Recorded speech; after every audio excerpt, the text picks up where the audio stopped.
Pattern follow பண்றாருன்னு நினைக்கிறேன். ஏங்க ஜெகன்மோகனுக்கு வந்து அவங்க பேஸ் இருந்தது. ஜெகன்மோகன் ரெட்டி வந்து சும்மாலாம் வர கிடையாது. அவருக்கு வந்து அவங்க அப்பா வந்து காங்கிரஸ், ஒய்எஸ்ஆர் காங்கிரஸ் அவ்வளோ உழைப்பு இருக்கு அவங்களுக்கு கேடர்ஸ்க்கு. அவங்களுக்கு அரசியல்னா என்னன்னு தெரியும், ஒரு கட்டமைப்பு எப்படி பில்ட் பண்ணணும்னு தெரியும், ஒரு பாலிடிக்ஸ்னா உண்மையில என்னன்னு தெரியுங்க. இல்ல கம்பேர் பண்ண அந்த ட்ரெஸ்ஸை வச்சு சொல்றேன். அதான் ட்ரெஸ் ஜெகன்மோகன் ரெட்டி நீங்க 2000 எலெக்ஷன் இருக்குல்ல, 2021 எலெக்ஷன், சாரி 2019 எலெக்ஷன், 19 எலெக்ஷன்ல வந்து அவ்வளோ ஹார்ட் ஒர்க் போட்டார் அவர். கிட்டத்தட்ட ஆந்திரா ஃபுல்லா சுற்றுப்பயணம் பண்ணாரு, ஒரு கிராமம் விடாம போனாரு. ஈவன் பவன் கல்யாண் போட்ட எஃபர்ட்ஸ் கூட விஜய் போட கிடையாதுங்க. விஜய் விட பெரிய ஆள் தான் பவன் கல்யாண் அந்த ஸ்டேட்ல. இல்ல எனக்கு ஒண்ணு புரியல, நீ எப்படி கொஞ்சம் கூட கூச்சமே இல்லாம நல்ல செருப்பையும் பிஞ்ச செருப்பையும் கம்பேர் பண்ணலாம்? பவன் கல்யாண் வேற, பவன் கல்யாண் லெவல் வேற, நீ விஜயோட லெவல் வேற. எனக்கு ஐடியாலஜி டிஃபர்ஸ் இருக்கலாம், ஆனா அவனே சொல்றேன்ல, பவன் கல்யாண் போட எஃபர்ட்ஸ் கூட இப்போ வரைக்கும் விஜய் போட கிடையாது. நான் ரொம்ப எக்ஸ்பெக்ட் பண்ணேன் விஜய் கிட்ட. அவர் வந்து ஒரு 70 நாள், குறைஞ்சபட்சம் ஒரு 60 நாள் பண்ணுவாரு ஒரு மாவட்டத்துக்கு. பவன் கல்யாண் ஆல்ரெடி எலெக்ஷன்ல நின்னு தோல்வி எல்லாம் பார்த்ததுக்கு அப்புறம் தான் வெற்றி எடுத்தோன்னே ஒரு வெற்றியை ருசிக்கல பவன் கல்யாண். ஆமா ஆமா, இல்ல நான் பவன் இல்ல பவன் கல்யாண் நான் சொல்லுங்க.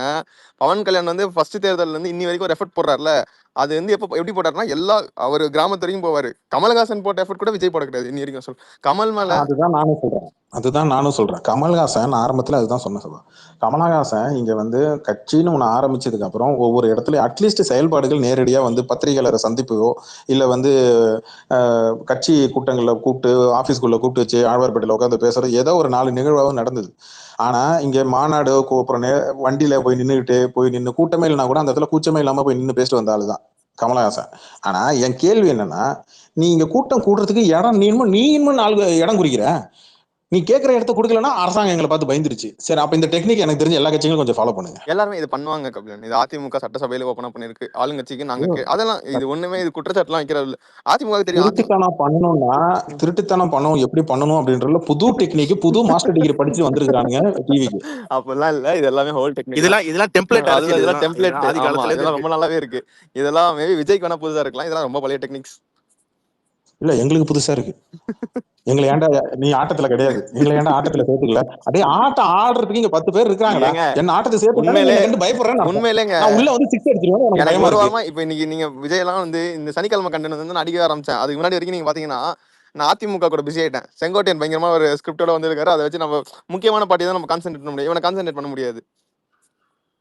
இவனுக்கு ஏதோ டைம் பாஸ்க்கு ஊருக்கு மாதிரி அடிச்சுட்டு போக வேண்டியது. அந்த மாதிரி தான் இன்னைக்கு ஒரு சனிக்கிழமை கண்டென்ட். இனிமேல இந்த வாரம் சனி வாரம், இந்த வாரம் காதல் வாரம், இந்த வாரம் கம்மிங் சாட்டர்டே தானே போறாரு அவரு. கம்மிங் சாட்டர்டே தானே, கரெக்ட் தானே? சனிக்கிழமை வரான், போய் சொல்ல போறான், கேரவன்ல வரான். இல்ல எனக்கு என்ன பயம், திருப்பியும் ஒரே ஒரு பயம் தான். பொது சொத்துங்களுக்கு அவங்க கேரண்டி எழுதி வாங்கணும். அந்தந்த கார்பரேஷன், இப்ப திருச்சி கார்பரேஷன் இருக்குன்னா, இல்ல கேள்வி என்னன்னா செருப்பு கழட்டி அடிப்பாங்க ப்ரோ மக்கள். இல்ல சவா, நான் என்ன கேக்குறேன், நீ கேட்டிருக்கிறது பஸ் ஸ்டாண்ட் பக்கத்துல இடம். சும்மாவே இதுங்க மரத்து மேல ஏறும், கரண்ட் கம்பி மேல ஏறும், இது பஸ் மேல ஏறி நிக்க போகுது. என்ன எல்லா பஸ் மேல ஒடுக்கி விட போகுது. நான் உங்களுக்கு அனுப்பிச்ச வீட்டை நீங்க இன்னும் பாக்கல நினைக்கிறேன். இந்த 2.0 எல்லா ரோபோவும் அதுதான் நடக்க போகுது பாருங்க. அதனாலதான் அண்ணா வேஷ்டியை கட்டுறது நான் நினைக்கிறேன். ஏன்னா போன வாரி கூட காலைல ஒருத்தர் கப்பிட்டான் பாத்தீங்களா? அது ஒண்ணு இல்ல, வண்டி மேல ஆளு ஏறி நிப்பான், வண்டி மேல ஏறி நிக்கும் போது காத்து புசு புசுன்னு அடிக்கும், அப்புறம் உள்ள தளித்த மாதிரி ரம்பா மாதிரி உட்காந்து வேட்டி பறந்துச்சுன்னா மானம் போயிடும். இல்லங்க, நான் இப்ப ஒரு நியூஸ் பார்த்தேன். அது என்ன 15 நிமிஷம் பவுன்சர்கள் நலன் கருதி 15 நிமிடங்கள் தான் உரையாற்ற உள்ளார் விஜய் அப்படின்னு போட்டுருக்காங்க. உண்மையா அது? என்னது பவுன்சர்கள் நலன் ஆல்ரெடி 15 தானே சொன்னாங்க. அதான் பவுன்சர்கள் நலன் கருதி 15 நிமிடம் தான் பேசுவாராமே. அது என்ன பவுன்சர் நிலைமை? ஏன் பவுன்சர் என்ன பஞ்சாப்ல இருந்து வரப்போறான்? அவனுக்கு தமிழ் தெரிஞ்சா என்ன, ஹிந்தி தெரிஞ்சா என்ன, ஒரு இடமா அவனுக்கு கவலை இல்லை. அரசியலுக்கு வரியா பவுன்சர் அரசியல்? பவுன்சர் வந்து சோக்ஸ்லாமு பட்டிஸ்டா பாம் அதெல்லாம் போட்டு இருப்பாங்க சைட்ல. எவ்வளவு நேரம் போடுவாங்க? 15 நிமிஷம் தான் போட முடியும்.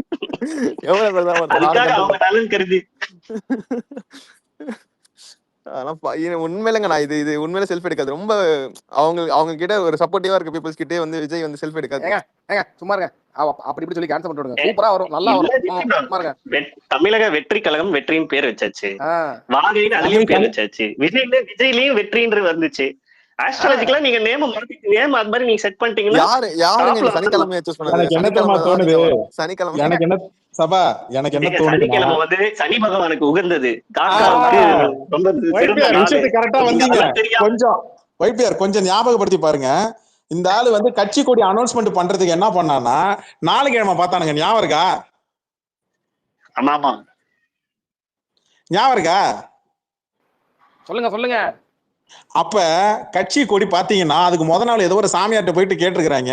மஞ்சள் சிவப்புன்னு கரெக்டா இந்த கோயில், அது பேர் என்னது, மேல்மருவத்தூர் கோயில் கட்சி கொடி மாதிரி ஒன்னு எடுத்து வந்து கொடுத்தானுங்க. சிவப்பு குங்குமமும் மஞ்சளும் சேர்ந்த மாதிரி ஒரு கட்சி கொடி சின்னத்தை கொடுத்தானுங்க. அப்படியே தலைமை என்ன பண்ணாப்புல, கொடி ஏத்தினாப்புல. அடுத்தது எந்த நாள்ல பார்க்கணும், எந்த நாள்ல மாநாடு நடத்தணும், எந்த ஊர்ல நடத்தணும்ன்றது அதுக்கும் சுப முகூர்த்தம், நான் சனி 7.5 சனி எல்லாம் வாஸ்து எல்லாம் பார்த்தாங்க. இப்பயும் அதே தான் நடக்குது. நீங்க சனிக்கிழமை அன்னைக்கு நீங்க பிரச்சாரங்களை ஒவ்வொரு பிரச்சாரமும் உங்க சனிக்கிழமை அன்னைக்கு நீங்க வச்சுக்கோங்க. சனி உச்சத்துல இருக்கிறான், இல்ல மத்தவங்க இந்த மாதிரி இதுல இருக்கிறான், கேது இங்க இருக்கிறான் இப்படின்னு சொல்லி நாள் குறிச்சனாலதான் சனிக்கிழமையா பார்த்து வாங்கிருக்கிறாங்க. புரியுதா? சாமியார் பாண்டிச்சேரிலாம் கபிலன் இருக்காரு. அந்த சாமியார் பேர் என்ன? அவரு மறந்து போச்சு. பட் ஒரு கொஞ்சம் 5 நிமிஷம் டைம் கொடுத்தீங்கன்னா கேட்டு சொல்லிடுறேன். இருக்காது, ஞாபகம் இருக்கு எனக்கு. புசியானந்தாவா? இல்ல பாண்டிச்சேரிக்கு பக்கத்துல ஒரு ஊர் அது. இல்ல நிஜமா தான் சொல்றேன். சீரியஸா நீங்க காமெடி நினைக்கிறேன். சீரியஸாவே அவர் தான் எல்லாம் பண்ணி கொடுத்தது. அவர் பேரு ஒரு 10 மினிட்ஸ் நீங்க பேசிருக்கேன், நான் சொல்றேன். ஏங்க இன்னைக்கு பாவங்க அவனுங்களே கொஞ்சம் வெறுப்பாயிருக்கானுங்க. இந்த ஆதவர்ஜனா டீம்லாம் கொஞ்சம் டென்ஷன் ஆயிருக்காங்க. அதாவது விஜய் மேல வந்து எஃப்ஐஆர் போடும்போது நீங்க கட்சியில இருந்து 2ஆம் கட்ட தலைவர்கள் அப்புறம் இங்க இருக்க ஐடிசி யாருமே வந்து கொந்தளிக்கல. ஆனா புசி மேல வந்து ஒரு வழக்கு போட்டோன்னே மொத்த டிவிக்கே இறங்குறீங்களே, விஜய் அண்ணா ஐடில இருந்தே ட்வீட் போடுறீங்கன்னு கதறிக்கிட்டு இருக்கானுங்க. திட்டிக்கிட்டோம். ஆமா, விஜயண்ணாவோட புசியானந்த் தான் முக்கியம். அந்த ஆளு தான் கட்சி தலைவர். உண்மையிலே கட்சி அது புசியானந்த் கட்சியா இல்ல விஜய் கட்சியா இப்ப டவுட்டா தான் இருக்கு. ஏன்னா அந்த ஆள் தான் ஆக்டிவா இருக்கு. இதுல சந்தேகமே எல்லாம் கிடையாது. அது புசியானந்த் கட்சி தான். எனக்கு தெரிஞ்சு இன்னும் கொஞ்ச நாள் ஒரு எலெக்ஷன் பார்த்துட்டு நம்ம செட் ஆகாது. புசியானந்த் நீங்களே பாத்துக்கோங்க, நான் வெறும் எலெக்ஷன் நினைச்ச பிரச்சாரம் மட்டும் வந்து பாத்துக்கிறேன் அப்படின்னு சொல்றேன் நினைக்கிறேன். அடுத்த எலெக்ஷன் நான் மறுபடியும் சொல்றேன், நம்ம இவனுங்க தான் சீரியஸா நினைச்சுக்கிறானுங்க. இன்னும் சொல்றேன், எனக்கு தெரிஞ்சு நீ ஒரு ராஜ்யசபா சீட்டு ஒண்ணு எடுத்து வச்சுக்க. ஏங்க அது வந்து கண்டிப்பா ஒரு ஸ்டாண்ட் எடுத்தா 2029 வந்து தனியா நிக்க முடியாது. தனியா நின்னா விஜயோட அரசியல் வாழ்க்கை முடிஞ்சிடும். ஒண்ணு ராகுல் காந்தி இல்லைன்னா மோடி, 2 ஸ்டாண்ட்ல தான் ஒரு ஸ்டாண்ட்ல நிக்கணும். ராகுல் காந்தி வந்தாங்கன்னா திமுக தலைமை கீழே வரணும். இவங்க இப்ப என்ன பண்றாங்க புரியுதா? அவனுங்க போல்ன்ற பேர்ல டைம்ஸ் ஆஃப் இந்தியான்னு சொல்லி ஃபேக் ஐடி ஓபன் பண்ணி அவனுக்கு என்ன வேணா கபிலன் என்ன வேணா பண்ணிட்டு மக்கள் கிட்ட கேன்வாஸ் பண்ணு. அதுதான் நான் சொல்றேன். அவன் என்ன பண்றான்னா, நாளைக்கு சட்டமன்றத்துல மட்டும் இல்ல நாடாளுமன்றத்திலையும் பிரதமர் வேட்பாளரா விஜய் கொண்டு வந்து நிப்பாட்டணும்னு நினைக்கிறான். அதுக்கு தான் அவன் இப்பல இருந்தே விதைய போட்டுட்டு இருக்கிறான். டைம்ஸ் ஆஃப் இந்தியா பாத்தியா, சந்திரபாபு நாயுடு 4வது இடத்துல, இவரு ராகுல் காந்தி, மோடி இந்த பக்கம், ஸ்டாலின் எல்லாம் இந்த பக்கம், எங்களுக்கு அப்புறம் தான், எங்க ஆளுதான் இந்தியாலேயே பெரிய அரசியல்வாதி அப்படின்னு அவன் காட்டணும்னு நினைக்கிறான். எதுக்கு? நீ சட்டமன்றம் மட்டும் இல்ல நாடாளுமன்றத்துல நீ தனியா நில்லு, அப்பதான் அங்க உன்னுடைய பவரை காட்ட முடியும். இந்தியா நீ வந்து நேஷனல், நீ பேன் இந்தியா ஸ்டார்னு எவனை நம்ப வச்சிருக்கான். அது எனக்கு அதெல்லாம் தெரியல. ஆனா 2029 போல் நடத்தும் போது எப்படி காட்டுறான்? போல் நடத்தும் போது தமிழ்நாட்டுக்குள்ள போல் நடத்துறானா? கிடையாது. நேஷனல் லெவல்ல இந்தியாவுக்குள்ள போல் நடத்தி தான் உனக்கு காட்டுறானுங்க. 34%, 44%. அதிகம் கூகுள்ல தேடப்பட்டது வந்து டிவிக்கு, அதிகம் தேடப்பட்டது விஜய். கபிலன், இந்த நேஷனல் மீடியாலாம் இருக்காங்கல்ல, இப்போ ஃபார் எக்ஸாம்பிள் சி ஓட்டர்ஸ் இருக்காங்கன்னா, சி ஓட்டர்ஸ் எதுக்கு எடுப்பாங்கன்னா ஸ்டேட் அசம்பிளி எலெக்ஷனுக்குலாம் வந்து போலிங் ஓப்பனிங் போல்லாம் எடுக்க மாட்டானுங்க, கருத்து கணிப்புலாம் எடுக்க மாட்டானுங்க. மேபி எக்ஸிட் போலாம் எடுப்பாங்க, அது வேணா வாய்ப்பு இருக்கே தவிர்த்து. இந்த சி ஓட்டர்ஸ் என்ன பண்ணுவாங்கன்னா நாடாளுமன்ற தொகுதிக்கு தான் அவங்க வந்து போலிங் நடத்துவாங்க, கருத்து கணிப்பு எடுப்பாங்க. இப்போ ரீசெண்டா வந்து 3 கருத்து கணிப்பு 3 மாசம் கேப் விட்டு வந்திருக்கும்ல, அது எல்லாமே வந்து லோக்சபா எலெக்ஷனுக்கான ரிசல்ட்ஸ். இப்ப என்ன சொல்ல வர, இப்ப நாளைக்கு வந்து இவனுங்க வந்து கூட்டணி வைப்பான்னு சொல்ல வரியா? நாடாளுமன்ற தேர்தலுக்கு யாருக்கூட ஒருத்தர் கூட போய் தான் ஆகணும். தனியா நின்னானுங்கன்னா அவன் விஜயோட கெரியரே காலி, அதாவது அரசியல் கெரியர் காலி. அவ்வளவு ப்ரோ. ஸ்பேஸே சனிக்கிழமை தாங்க போட்டுருக்கணும். இன்னைக்கு ஏங்க போட்டீங்க அதுக்குள்ள? இல்ல அசோக் சார், இனிமேல் வந்து சனி போனா தனியா போவான்னு சொல்லுவாங்களே, அந்த மாதிரி இங்க பேட்டி கொடுப்பாரா? இப்போ எல்லாருமே பேட்டி, பிரேமலதா, விஜயகாந்த் அவங்க போறாங்க, பேட்டி கொடுக்குறாங்க. சுற்றுப்பயணம் எடப்பாடியார் போறாரு, பேட்டி கொடுக்குறாங்க. விஜய் போறாரு இப்போ 3வது கட்சியா, அவரும் வந்து கொடுப்பாரா அது மாதிரி? அவர் 15 நிமிஷத்துல என்ன கொடுப்பாரு? மக்கள் சொல்லுவாப்லையா பேட்டி? ப்ரோ அது பர்மிஷன்னா இப்போ ஒவ்வொரு ஏரியாவுக்கும் ஒவ்வொரு இடம் இருக்கு, அங்கதான் நடத்தணும். யார் வேணா எங்க வேணா நடத்திட்டு போக முடியாது. முதல்ல கூட்டமா இருக்கிற இடம் பார்த்துட்டு நமக்கு ஒர்க் அவுட் ஆகும், இல்லைன்னா கூட அந்த கூட்டத்தை நம்ம இதுல காமிச்சிக்கலாம்னு பார்த்தோன்னா அது அந்த மாதிரிலாம் பண்ண முடியாது. அவனுக்கு எங்க பிரச்சனை இல்லாம இருக்கோ அங்கதான் வந்து அவன் செலக்டடா ஏரியாலாம் செலக்ட் பண்ணி வச்சுதான் இது பண்ணிருக்கான். எல்லா இடத்துலயும் அப்படிதான். எனக்கு 2 நாளா ஒரு மனசுக்கு ரொம்ப நிம்மதியா, ஒரு அக்கா போட்டு அடிச்சது பாருங்க அடி. உங்க விட்டு அடி, எங்க விட்டு அடி இல்ல, உங்க அக்கா மக்கா அடி. அந்த ஏடிஎம்கே ஸ்பேஸ்ல அடிச்சாங்க வேற லெவல்ல, தாறுமாறு தக்காளி சோறு. பாத்தீங்களா அந்த அக்கா அடிச்சது? நாங்களாவது பாவம் பார்த்தவங்க, அவங்க எல்லாம் பாவமே பார்க்கல, ஸ்ட்ரைட்டா சங்கில தான் மிதிச்சாங்க. அந்த அக்கா வெளுத்து விட்டுருச்சு. அந்த அக்கா வேற லெவலு. அசோக் சார் நீங்க எல்லாம் இருந்துருங்க. நான் லைவா கேட்டீங்களா? லைவா கீழே லிசன்ல இருந்தேன். என்ன அட்டி அப்பா. ஏன் உங்களுக்கு தெரியாது அதிமுகவோட மகளிர் அணியை பத்தி விஜய் ஃபேன்ஸுக்கு தெரியாது? அடிக்கணும்னு முடிவு பண்ணிட்டாங்கன்னா இறங்கி அடிச்சிருவாங்க. தெரியும் இல்ல, எனக்கு தெரியும். One of the strongest women ஆக்டிவிங்க எனக்கு தெரிஞ்சு. ஓப்பனா சொல்லணும்னா அதிமுக பயங்கரமா பேசுவாங்க பா. ஆனா அன்னைக்குதான் லைவா நான் பார்த்தேன். என்ன பேச்சு பா. ஆனா எனக்கு என்ன சார் ராணுவ பட அப்படிங்கிற பாட்டி சிறகடி போனாங்க. ஆமா சிறகடி போனாங்க அந்த மாதிரி. ஐயா தயவு செஞ்சு நாளை பின்ன பர்மிஷன் அவன் எங்க கேட்டாலும் சரி, மவுண்ட் ரோடு அண்ணா நகர்ல கேட்டாலும் கொடுத்து தொலைச்சிருங்க. நீங்க நிப்பாட்டி நீ எனக்கு தெரிஞ்சு நீங்க தான் பெரிய ஆளா. மவுண்ட் ரோட்ல 2 லட்சம் பேர் போனாங்க, டிவி கேட்காக தான் ரூட் அது மாத்தின்னு வந்தாங்கன்னு. பெங்களூர்ல இருந்து 2 லட்சம் பேர் மவுண்ட் ரோடுக்கு வந்தாங்க. என்னடா தளபதி பாவம் எல்லா இடத்துலயும் பிரச்சாரம் பண்றீங்களா? நீ பனையூர் வாசல்ல இருந்து ஒரே ஒரு நின்னு பிரச்சாரம் பண்ணு. அதுதான் ஆக்சுவலி நீங்க ஃபர்ஸ்ட் ஆஃப் ஆல் உங்க தொண்டர்களை அட்ரஸ் பண்ணா நீங்க உங்க மொட்டை மாடியில இருந்து ஒரு அட்ரஸ் பண்ணுங்க. ஒரு தடவை உங்க தொண்டர்கிட்ட பேசுங்க. இது வரைக்கும் அந்த மாதிரி இல்ல நான் என்ன சொல்றேன், பனையூர் நான் என்ன கேக்குறேன், பனையூர் விஜய் வீட்டு வாசல்ல ஒரு பெரிய அரசியல்வாதி வந்து பிரச்சாரம் பண்ணட்டும்ன்ற. உனக்கு வீட்டுல இருந்து வெளில போக முடியாத அளவுக்கு நீ எந்த அளவுக்கு ஸ்ட்ரகிள் ஆவ, அந்த பிரச்சனை நீயும் உணரணும்ல. இப்ப பொதுமக்களுக்கு நீ பொது இடத்துல வந்து பஸ் ஸ்டாண்ட்ல வந்து நின்னுகிட்டு நீ வந்து நாளைக்கு பேருந்து போக்குவரத்து பிரச்சனையாகும், ஸ்கூல் பசங்க ஸ்கூலுக்கு போக முடியாது, சனிக்கிழமை வந்து ஸ்கூல் பசங்களுக்கு ஆஃப் டே இருக்கும், வேலைக்கு போறவங்களுக்கு வேலை இருக்கும், ஏன்னா காலேஜ் போறவன் இருப்பான், அவனுக்குலாம் லீவ் இருக்கும், அவனுக்குலாம் வந்து காலேஜ் இருக்கும், அப்ப அவன்லாம் போறவங்கலாம் கஷ்டப்படுவான் இல்லையா? அந்த கஷ்டத்தை இப்போ உனக்கு கொடுக்கணும். நீ ஷூட்டிங் கிளம்புற அன்னைக்கு வாசல்ல பிரச்சாரம் கூட்டம் போட்டு நின்னா நாளைக்கு ஷூட்டிங் ரத்தாகும், உனக்கு ஷூட்டிங் போறதுக்கு டிலே ஆகும் தெரியும்ல. மத்தவன் பிரச்சனையை உன் பிரச்சனையை நீ பார்க்கணும். நான் மக்களுடன் செல், மக்களுடன் பழகு, மக்களுடன் வாழு, மக்களுடன் அரசியல் செய். அப்பனா நீ மக்களுடன் செய்யற அப்படின்னா நீ இறங்கி நடந்து வா. இந்த கேர்வான் எதுக்கு? அதுவும் பல லட்சம் கேர்வான். ஏப்பா அதுக்கு ஆர்டர் போட்டு செய்ய வச்சிருக்காங்க போல இருக்கு. ஆமாமா, அது சொகுசு கேரவன். அது நான் இதை கேள்விப்பட்டேன். விஜயகாந்த் கேரவான கேள்வி கேட்டதாகவும் அதுக்கு அந்த அம்மா தரமாட்டேன்னு சொல்லிட்டு மறுத்ததாகவும் சொல்லி ஒரு நியூஸ் என்னங்க பண்ண போறாரு அதை வச்சு? விஜயகாந்த் அவங்க தொண்டர்கள் ஞாபகார்த்தமா வச்சிருப்பாங்க. அவங்க இல்லங்க அதுக்கு ஒரு பஞ்ச் டைலாக் எழுதிருப்பாங்க. எங்க அண்ணனோட கேரவன் எடுத்துட்டு வந்திருக்குன்னு ஒரு பஞ்ச் டைலாக் எழுதிருப்பாங்க. நியூஸ் வந்துச்சு. என்னன்னா அந்த கவர் கொடுக்க போனாப்புல வாரிசுக்கோ கோட்டு படத்துக்கோ யூஸ் பண்றது. அப்ப போய் இப்ப கேட்டிருந்தாங்க, இந்த பிரச்சார வாகனம் வந்து எம்ஜிஆர் யூஸ் பண்ண வாகனத்தை தான் விஜயகாந்த் யூஸ் பண்ணிட்டு இருந்தாரு. அந்த வாகனத்தை இவங்க கேட்டதாகவும் ஆனா அதை கொடுக்க மறுத்ததாகவும் தான் நியூஸ் வருது. அது என்னுடைய மகன் விஜயகாந்த் பையன் இருக்காப்புல, அவரு பிரச்சாரத்துக்கு யூஸ் பண்றதுக்கு தேவைப்படும், அதனால மன்னிச்சுக்கணும். அவங்க ரீசெண்டா நாகரிகமா மறுத்துட்டாங்க. மண்டெல்லாம் தந்துருப்பாங்க. நீங்க போய் வேலையை பாரு. உண்மையிலேங்க விஜய் வந்து இந்த மாதிரி இந்த பைத்தியக்காரனுங்க இல்லைன்னா அரசியல் சஸ்டைன் ஆக முடியாது. ஏன்னா ஜீரோ ஒண்ணுமே கிடையாது, அவனுக்கு நாலேஜே கிடையாது. இந்த விஜய் ஃபேன்ஸ் ஆன்லைன்ல உட்காந்து ஸ்பேஸ் போடுவான்ல, அவன் பேர் என்ன சச்சின் சொல்லி ஒருத்தன் சுத்திட்டுவான் இல்லையா, அவன் இன்னைக்கு ஜாடமடியா விஜய் விமர்சனம் பண்ணி தான் போட்டான். அதுக்குதான் கமெண்ட்ல போய் கடிச்சிட்டு வந்தாங்க. விஜயகாந்த் மேல கேஸ் போட்டதுக்கு எதுக்கு நீங்க இத்தனை பேர் வந்து தனியா நீங்க வந்து ட்வீட்லாம் போட்டீங்க அப்படின்னு சொல்லி அவன் கெடுப்பாங்கிறான். இப்ப நீங்க விஜய் மட்டும் தான் இங்க தான் பிரச்சனை. இங்க விஜய் மட்டுமே கட்சி கிடையாது. என்னைக்கு நீங்க விஜய் மட்டுமே முன்னிறுத்தி நீங்க வந்து ஒரு பிரச்சாரம் பண்றியோ அப்பவே நீ காலி தம்பி. ஒரு கட்சியில ஒரு முகம் இருந்ததுனாலே, ஒரு முகத்தை மட்டுமே நீங்க நம்பி இருந்தீங்கன்னா கட்சி காலி ஆயிடும். அதாவது பேரறிஞர் சொல்லிருக்காரு, பெரியார் சொல்ல, ஒரு நபரை நம்பி கட்சி கிடையாது. அதாவது அதுதான் அண்ணாவின் தம்பிகள்னு சொல்லுவாங்க. ஏன் சொல்லுவாங்கன்னா அவர் வரலனாலும் அவங்களோட தம்பிகள் பேசும்போது அவ்வளவு எழுச்சியா இருக்கும். என்ன சொல்றேன், திமுக இருந்தாலும் சரி, அதிமுக இருந்தாலும் சரி, இல்ல வந்து பிஜேபி காங்கிரஸ் எதுவா இருந்தாலும் சரி, நீங்க அந்த கட்சிகள்ல வந்து இன்னைக்கு சஸ்டைன் ஆகி நிக்குது அப்படின்னா அதுக்கு ரீசன் சிம்பிள். பல கட்ட தலைவர்கள் உள்ள இருக்கணும், தலைவர்கள் கீழே இருந்து உருவாகி மேல வரணும். இப்ப நீங்க அதிமுக இந்த சைடு, இப்ப நீங்க காங்கிரஸ் இங்க எல்லாம் பாத்தீங்கன்னா ஒரு தொண்டனா இருந்து மேல வந்து உட்காரணும். அந்த மாதிரி இட்ஸ் ஃபேக்டரி மாதிரி ப்ரொடியூஸ் பண்ணணும், தலைவர்களை உருவாக்கணும். ஒரு கட்சி பல கட்ட தலைவர்கள் உள்ள இருக்கணும். இன்னைக்கு சில கட்சிகள்லாம் வந்து சில கட்சிகள் உருவானது காரணம் இன்னொரு கட்சியில இருந்து பிரிஞ்சு வந்தவங்க தான் நிறைய பேர் இருப்பாங்க. சோ இது ஒரு வே ஆஃப் மெத்தட். ஆனா அதிமுகல எம்ஜிஆர் பிரிச்சு போகும்போது அன்னைக்கு எம்ஜிஆர் எம்எல்ஏ அந்த எம்ஜிஆர் கூட 20 மாவட்ட திமுக மாவட்ட செயலாளர்கள், அவ்வளவு பெரிய கட்டமைப்பு. சவரி திமுக இதுல இருந்து பிரிஞ்சு வந்துச்சு. திமுக வந்து திகால இருந்து வந்து, ஆனா இயக்கமா தான் இல்ல அது இயக்கமா இருந்தது. கபிலன் கட்சியா எதுவா இருந்தாலும் இயக்கத்துல இருந்து அரசியல் வருது இல்லையா அப்படின்னு பார்த்தா திகாவோட வரலாறு இருக்கு. திகாக்கு வந்து நீதி கட்சி அந்த மாதிரி. அதெல்லாம் வேணாம், நான் ஒண்ணே கேக்குறேன், அதுக்கு யாராவது கிளியர் பண்ணுங்க. அந்த அம்மா பேசும்போது இடைமேல அம்மா பேசும்போது கஞ்சா வலிப்பான், அதுக்கப்புறம் வேற ஒண்ணும் வலிப்பானாங்க, அது என்ன அது மட்டும் கிளியர் பண்ணுங்க, எனக்கு புரியல. அது அவங்க சொன்னது படத்துல உண்மையிலனா சபரி அவங்க என்ன சொன்னாங்கன்னா எம்ஜிஆர் அந்த மாதிரி நடிச்சது கிடையாது, ஒருபோதுமே அந்த மாதிரி நடிச்சது கிடையாது, மக்களுக்கு நல்ல கருத்து தான் சொல்லிருக்காங்க. இவன் தான் கேடு கெட்டு போய் கஞ்சா அடிக்கிறதையும் ஒரு பெண்ணை எப்படி கெட்டதா காட்டுறது அப்படின்றதெல்லாம் நடிச்சுக்கிட்டு இருக்கான்ற மாதிரி அவங்க சொன்னாங்க. ஜபரி ப்ரோ உண்மையால எப்படி ப்ரோ உண்மையால எப்படி எனக்கு அவங்க பேசுனதுல எந்த ஸ்லாங் தெரியுமா எனக்கு பிடிச்சது? அவங்க பேசுனதுல எனக்கு எந்த ஸ்லாங் பிடிச்சதுன்னா அந்த பிச்சைக்கார பைய அப்படின்னு ஒரு ஸ்லாங்ல ஒண்ணு சொன்னாங்களே, எனக்கு அது ரொம்ப பிடிச்சிருந்தது. பிச்சைக்கார கட்சியா இருக்கும் போல இருக்கு அப்படின்னு ஒண்ணு சொல்லுவாங்க. அது ஆக்சுவலி நீங்க நல்லா பாத்தீங்கன்னா கபிலன் தெரியும் இவனுங்களை யாரும் இந்த முக்கியமான முகங்கள் இருக்குல்ல இந்த தாவேகால லயலாமணி அப்புறம் வந்து இன்னும் 2-3 பேர் டிபேட் ஷோக்கே வரமாட்டானுங்க இப்பெல்லாம். ஏன்னா வந்தா செஞ்சு விட்டுறாங்க அவனுங்க. ராஜமோகனே வரது இல்ல கவனிச்சீங்கன்னா.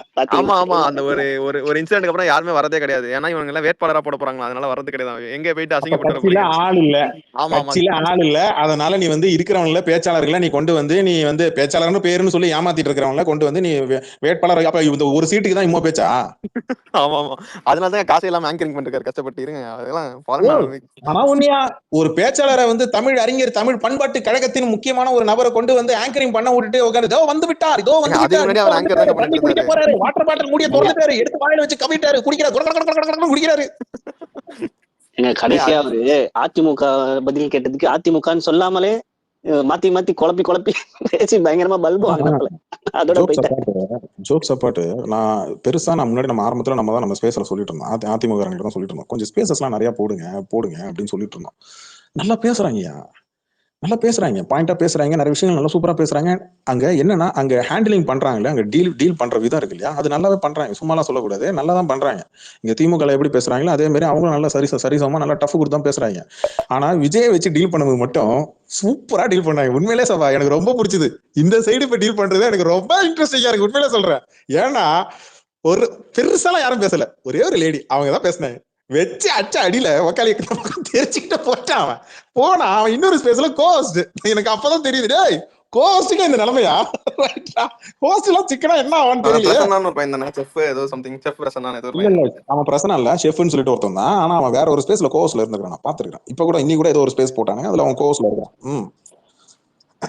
இப்ப இன்னொன்னு ஒரு பேட்டர்ன் பண்ணிருக்கானுங்க கபிலன். ரொம்ப நாளா இதை ஃபாலோ பண்ணி மிதுன் கே ராமன் எல்லாம் சினிமா மொத்தமா விஜய் மாஃபியா வேலை பார்த்திருந்த எல்லாரையுமே பொலிட்டிக்கல் ஸ்ட்ராட்டஜிஸ்டா மாத்தி அரசியல் விமர்சகரமா ஆயிட்டாங்க. யாருன்னா ராஜசேகர், அப்புறம் மிதுன் கே ராமன், பிஸ்மி, இவங்க எல்லாம் சினிமாவை பத்தி பேசதே இல்லை இப்பெல்லாம்.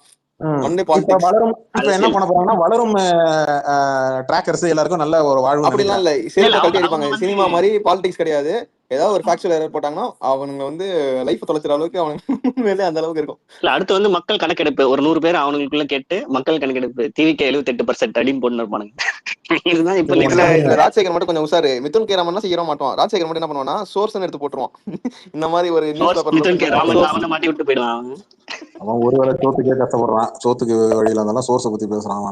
நான் என்ன கேக்குறேன், கண்டுபிடிச்சிங்களா நம்ம ஆண்டவர் வந்து எப்படி பிக் பாஸ்ல வாரந்தோறும் வீடுகளுக்குள்ள புகுந்தாரோ அந்த மாதிரி அண்ணன் மட்டும் இந்த வீட்டுக்குள்ள புகுற வேலையே வேணாம். இந்த டிவிக்கே வந்து வீடு சந்திக்கணும், மக்களை சந்திக்கணும்னு சொன்னாங்க. இவனுங்க தப்பா புரிஞ்சுக்கிட்டானுங்க. வீட்டுக்குள்ள புகுந்து நகை எடுத்துட்டு போறானுங்க. ஏற்கனவே இப்பதான் கேஸ் ஒண்ணு போய் இப்பதான் நேத்து எல்லாம் வைரல் ஆச்சு. ஆண்டவர் எப்படி இவங்க ஹேண்டில் பண்ண விதத்தை நீங்க நல்லா கவனிக்கணும். உடனே லைலா மணியை பேட்டி எடுக்கிறாங்களா, லைலா மணி உடனே அந்த கேள்வி கேட்கறாங்களா. இப்பவே நான் உங்களுக்கு கிளியர் பண்றேன். என்ன பண்றேன், லைவா ஒருத்தர் கால் பண்றாரு, அவங்க நம்ம கட்சியில இருக்கிறாங்களா, அதெல்லாம் ஒண்ணு நான் கட்சியில சேர வந்தாங்கன்னா நாங்க அனுப்பி விட்டோம். ஏன் அனுப்பி விட்ட சொல்லு. ஆதார் கார்டு வச்சு பேக்ரவுண்ட் வெரிஃபிகேஷன் பண்ணும். எப்படி இல்ல ஒரு பெண் வந்து உங்க கட்சியில சேர வராங்க, ஏன் நீ சேர்க்கல, சரி அப்ப அவங்களோட பேக்ரவுண்ட நீ செக் பண்ணிருப்ப, சூப்பரா. இப்ப நான் என்ன கேட்கிறேன், உன் திருச்சி மாவட்ட செயலாளரை பிராத்தல் மசாஜ் பார்லர் ஒண்ணு நடத்தி பிராத்தல் கேஸ்ல தனிப்படை அமைத்து காவல்துறை அரெஸ்ட் பண்ணாங்க. கரெக்டா? இது செய்தியில வந்த நியூஸ். அந்த அரெஸ்ட் ஆனதுக்கு அப்புறம் அதுக்கப்புறம் அடுத்த 6 மாசம் கழிச்சு முதல் மாநாட்டுக்கு கொடி ஏத்துறான் அந்த ஆள்.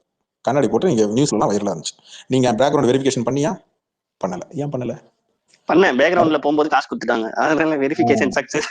அப்ப நீ மாவட்ட செயலரும் வரும்போது அதுக்கு மறுப்பறிக்கையோ இங்க எந்த விதமான பதில் அறிக்கை எங்கேயுமே வரல. நல்லா பாருங்க, ஒரு விஜய் ஃபேன் டிவி கழகம் ஒருத்தன் வாய் திறக்கல. ஆனா நேத்து ஒரு பெண் திருட்டு விஷயத்துல, நகை திருட்டு விஷயத்துல கைது செய்யப்பட்டு நகை பறிமுதல் செய்து வந்த நியூஸ்ல வந்ததுக்கு அப்புறம் இது ப்ரூவனட் ஆயிடுச்சு, இது வைரல் ஆகுது அப்படின்னு உடனே இவங்க எங்க கட்சியே கிடையாது, நீ மாவட்ட செயலர் அப்படி சொல்ல முடியாதுல்ல, இவரு எங்க கட்சியே கிடையாது அப்படின்னு சொல்ல முடியாதுல்ல. ஆனா அங்கெல்லாம் வாயை மூடிட்டு பொத்திட்டு இருப்பாங்க. இவனுக்கு எங்க வாய் திறக்கிறாங்க? ராம்குமார் அந்த அபியூஸ் பண்ணி கேஸ் கொடுத்தாங்கல்ல தன்யா அவங்க, அப்ப வந்து எஸ்எஸ்சி இதேதான் சொன்னதான் எனக்கு ஞாபகம். இவன் வந்து விஜய் ஃபேனே இல்ல வேற யாரோ ஃபேன் அப்படின்னு ராம்குமார் இந்த மாதிரி டக்குனு இவனுக்கு தியாகம் பண்ணிடுவானுங்க, எவனா இருந்தாலும் கழட்டி விட்டு அவனுக்கு எனக்கு எந்த சம்மந்தமும் இல்ல, நான் நல்லா வந்து உண்மையிலே அதான் வைப்பியார், உண்மையிலே சொல்றேன், கட்சி நலனுக்காக, கட்சி பேர் கெட்டக்கூடாது, விஜயோட பேர் கெட்டக்கூடாது அப்படின்றதுக்காக வேணும்னு இந்த மாதிரி தியாகம் பண்றது, இந்த தியாகம் பண்ற மாதிரி இது பண்றதுலாம் நடக்கும். ஆனா அவனுடைய சப்போர்ட் தேவைப்படும். இப்ப நீங்க ராம்குமாரை கைட்டி விட்டுட்டீங்கன்னு வச்சுக்கோங்க, அவன் எங்க போய் சேருவான்? கழுது கட்டா குட்டிச்சோர். அவன் எங்க போய் சேருவான் எல்லாருக்கும் தெரியும். அவன் வழக்கம் போல இதுக்கு முன்னாடி எந்த கட்சியில இருந்தாலும் அங்கதான் போய் சேருவான். ஆனா விஜய்க்கு எதிராக பேச மாட்டான், விஜய் கட்சிக்கு எதிராக பேசுவான். நான் இப்பயும் சொல்றேன், எல்லாரும் இங்க தெரியாதவங்களுக்கு ஒண்ணு சொல்லிடுறேன். என்னப்பா பிரச்சாரம் நடக்கும், வழக்கம் போல விஜய் ஜெயிக்க மாட்டாப்ல. ஆமா, அதுக்கப்புறம் என்ன மறுபடியும் சினிமா தானே வருவாரு. இங்கதான் ஒரு மேட்ரு சேஞ்ச் ஆகும். அரசியல்ல வந்து நீ தோத்துட்ட அப்படின்னா ஆட்டோமேட்டிக்கா உன்னுடைய ரசிகர்கள் ஆட்டோமேட்டிக்கா டல் ஆயிடுவான். டல் ஆனதுக்கு அப்புறம் அரசியல இருந்து விலகுவான். ட்விட்டர்ல ஆன்லைன்ல தான் இவனுக்கு அரசியல நடத்துறானுங்க, ஆஃப்லைன்ல நடத்துறது இல்ல.